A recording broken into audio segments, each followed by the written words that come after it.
हाय दोस्तों, नमस्ते, प्रणाम, जय माता दी, राधे राधे। दोस्तों, नवरात्र का महीना आ गया है। घर घर में पूजन शुरू हो रहे हैं और माता रानी का जयकारा शुरू होगा। आरती होगी, पूजन होगा, घंटा बजेगा, शंख बजेगा।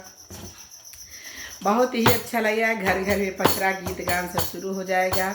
तो इसी बीच में मैं आपकी गायत्री एक छोटा सा पचरा लेके आई हूँ। आप लोगों को जैसा लगे कमेंट में जरूर लिखिएगा और लाइक करना ना भूलिएगा। क्या है?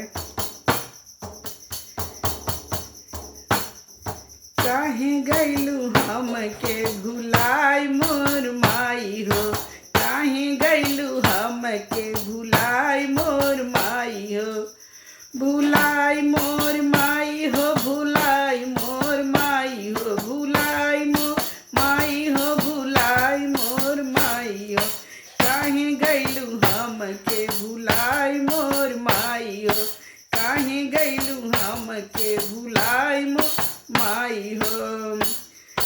तनी दे तू हमके समझाई मोर माई हो, तनी दे तू हमके समझाई मोर माई हो।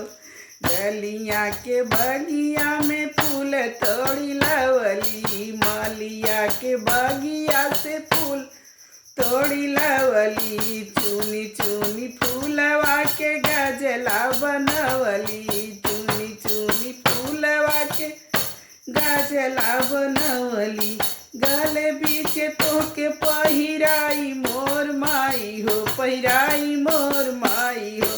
तनी दे तू हमके समझाई मोर माई हो, काहे गैलू हम के भुलाई मोर माई हो, काहे गैलू हम के भुलाई मोर माई हो।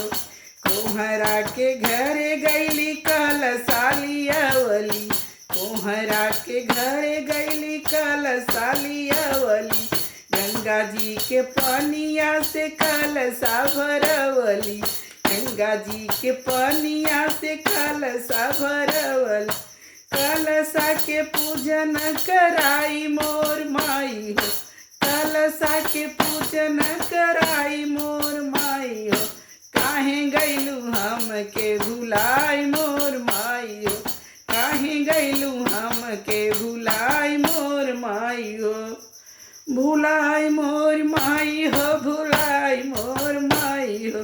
तनी दे तू हमके समझाई मोर माई हो, तनी दे तू हमके समझाई मोर माई हो। नव दिन कैली माई तोहर उपवास हो, नव दिन कैली माई तोहर उपवास हो, धूप दीप दे के माई पूजन कराई हो, धूप दीप दे के माई पूजन कराई हो। बेटी के तू ही अपनावा मोर माई हो, बेटी के तू ही अपनावा मोर माई हो, काहे गैलू हम के भुलाई मोर माई हो, काहे गैलू हम के भुलाई मोर माई हो। बलदेवी मैया की